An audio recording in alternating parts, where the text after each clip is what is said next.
આજે તમારી સાથે શેર કરવાની છું હોટલ રેસ્ટોરન્ટ સ્ટાઇલ મૈસૂર મસાલા ઢોસાની રેસીપી.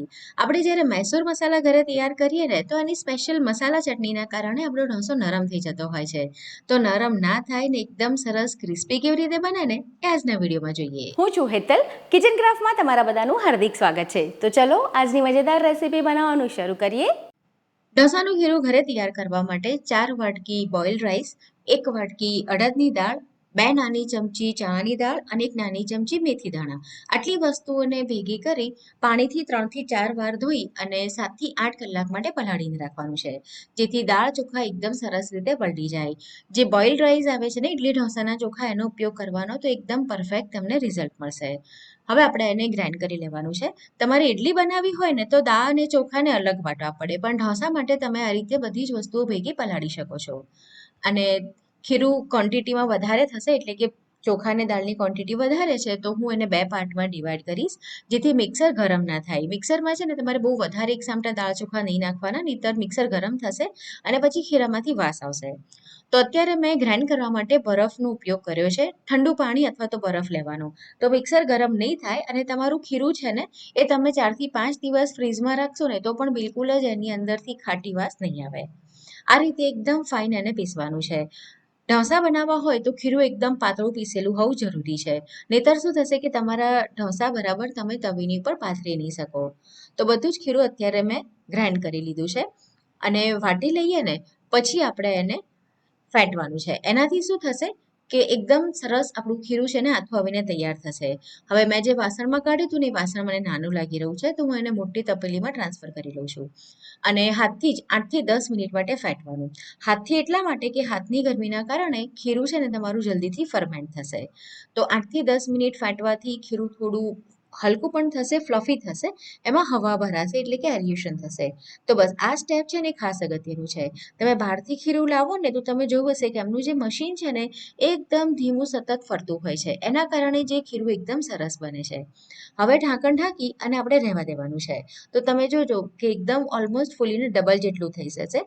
ગરમીની સિઝન હોય તો 8 થી 10 કલાક અને ઠંડી હોય તો 12 થી 14 કલાક જેટલો સમય લાગશે ખીરાને આથો આવવા માટે. તો લગભગ 8 કલાક પછી આપણે જોઈએ તો આપણું જે બેટર છે એકદમ સરસ હાથો આવીને તૈયાર થઈ ગયું છે. તમને કદાચ કેમેરામાં એટલો આઈડિયા નહીં આવે, પણ એકદમ સરસ એની અંદર જાળી પડી છે.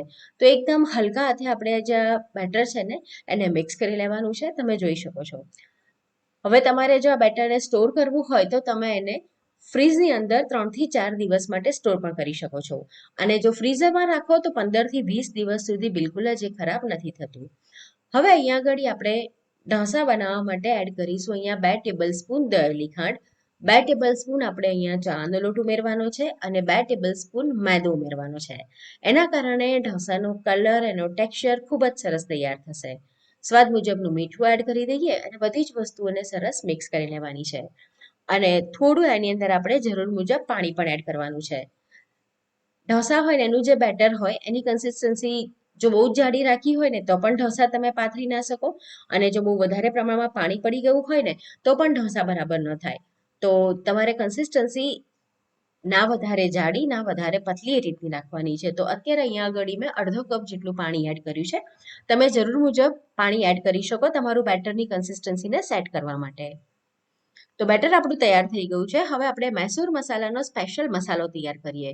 તો એના માટે અહીંયા આગળ મેં લીધા છે આખા સૂખા લાલ મરચાં, દાળિયા, લસણ, જીરું અને આખા ધાણા સાથે મીઠું. અહીંયા મેં કાશ્મીરી લાલ મરચાં લીધા છે, એટલે બહુ તીખાશ ના આવે પણ કલર એકદમ જ સરસ આવે.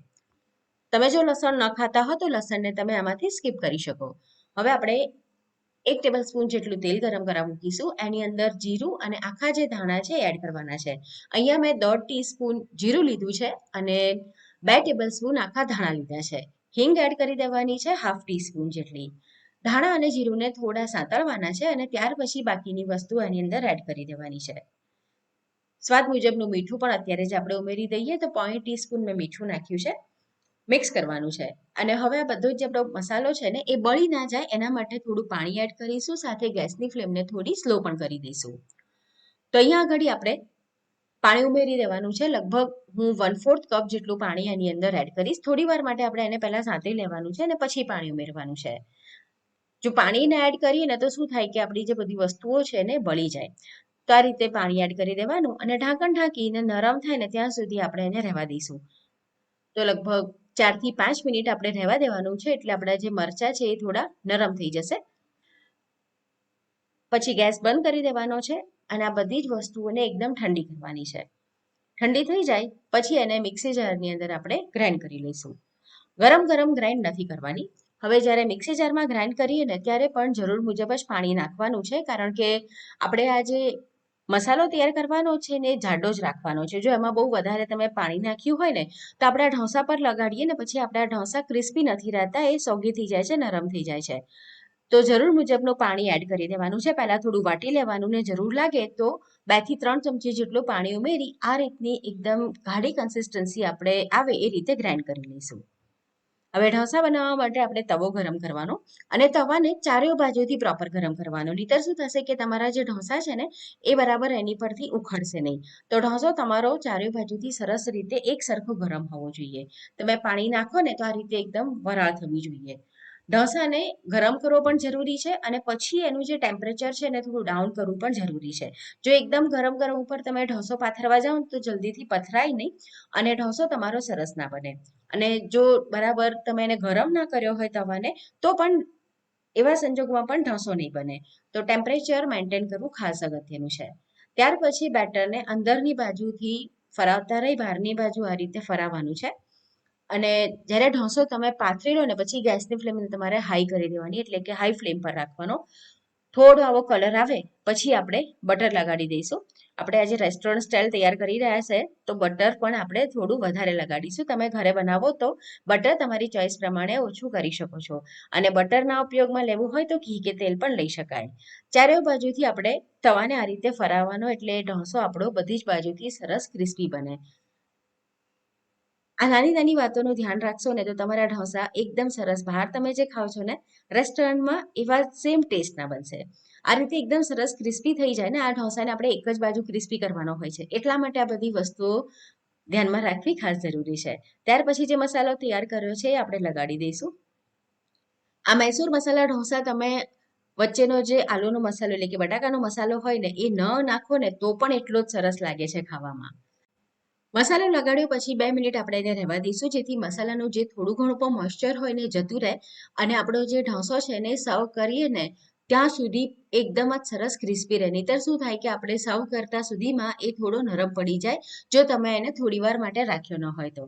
તો આપણો એકદમ ક્રિસ્પી મસાલા ઢોસો અત્યારે તૈયાર થઈ ગયો છે. હું તમને એનો અવાજ બતાડું તો તમને આઈડિયા આવી જશે કે આપણો ઢોસો કેટલો ક્રિસ્પી બને છે. તો આજની રેસીપી કેવી લાગી કમેન્ટમાં ચોક્કસ જણાવો. રેસીપી પસંદ આવી હોય તો વિડીયોને લાઇક કરી ફ્રેન્ડ્સ ફેમિલીની સાથે જરૂર શેર કરો. તો ફરીથી મળીશું નવી મજેદાર રેસીપીની સાથે.